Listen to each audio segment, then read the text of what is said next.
SC వర్గీకరణ అనేది ఒక ప్రజాస్వామ్య డిమాండ్, న్యాయమైన డిమాండ్.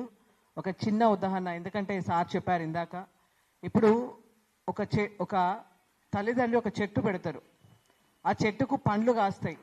పండ్లు కాస్తే ఒక కొడుకుకే అవి చెందాలి అంటే అది న్యాయమా? అది ప్రజాస్వామ్యమా? అంటే మరి మిగిలిన కొడుకులు వాళ్ళు తినకుండా వాళ్ళు చచ్చిపోవాలా? వాళ్ళు బతకొద్దా ఇంకా సమాజంలో? అంటే ఒక్కడికే న్యాయం జరుగుతుంది అంటే అది ఎంతవరకు సమంజసం?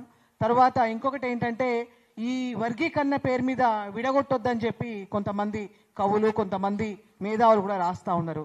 విడగొట్టొద్దు అంటే ముందు మీరు కలుపుకోండి. మీరు కలుపుకుంటే అసలు ఎందుకు విడిపోతారు? అది కూడా మనం ఆలోచించాలి కదా. కాబట్టి మేధావులు కానీ, ఇవాళ మరి ఉద్యమకారులు కానీ అందరూ కూడా ఆలోచించాల్సినటువంటి విషయం ఏంటంటే, సమాజంలో అందరు బతకాలి, ప్రజాస్వామ్యంలో అందరికీ సమసమ న్యాయం. మీరు మీ